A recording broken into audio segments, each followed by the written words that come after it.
suis un fan inconditionnel de Christian Gourcuff. Et surtout après ce qu'il avait fait avec l'Algérie, notamment, où j'avais vu que quand même c'était pas dégueulasse, hein. C'était vraiment, on en voyait toujours la patte Gourcuff. Et je me disais, là, dans un club avec un peu plus de moyens et tout, avec un coach de cette qualité-là, ça peut que faire du bien. J'ai été très déçu, comme tout le monde, je pense, de ce qui s'est passé la saison dernière.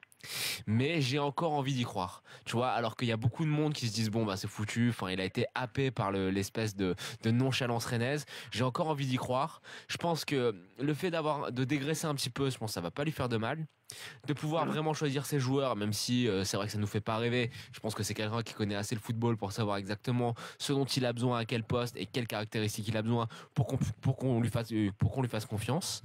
Mais je sais pas vraiment quoi penser de Rennes, de l'effectif qui est en train de se bâtir, mais j'ai toujours l'espoir que la magie de Gourcuff père opère et que la magie intermittente de Gourcuff fils opère aussi.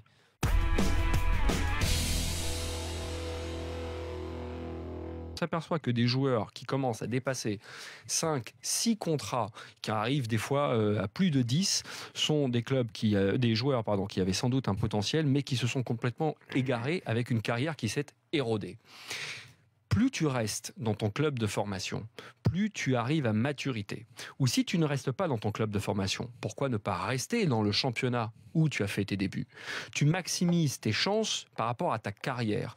Et j'ai quand même ce sentiment qui date pas de ce soir, de voir trop de jeunes joueurs français courir derrière un coffre-fort plutôt que de courir derrière une carrière qui, si elle est prometteuse et qu'elle correspond au talent qui est le leur, l'argent, tôt ou tard, vous allez en recevoir. Plutôt tôt que tard, d'ailleurs.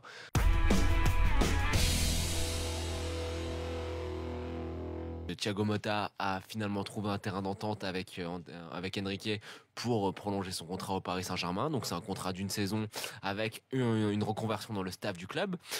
J'ai été assez agréablement surpris, même si c'était dans les tuyaux, de voir Girard Maxwell lors de la reprise du Paris Saint-Germain.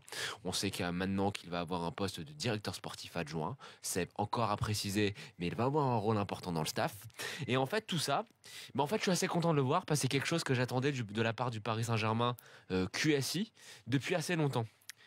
Quand on regarde, en fait, tous les gros clubs, que ce soit le Bayern, j'ai beau faire dessin, c'est bourré d'anciens à tous les échelons administratifs et institutionnels du club. On regarde la Juve, il y a Nedved qui occupe une part prépondérante dans l'organigramme Bianconeri. Au Real Madrid, pas la peine de vous faire un dessin, il y a l'entraîneur. Au Barça, c'est pareil. Et quand on fait la liste de tous ces grands clubs, de tous ces clubs qui sont à la fois bons sportivement, dans le top sportivement, mais à la fois qui sont des institutions qui pèsent dans le football européen, à chaque fois, on constate la présence d'anciens.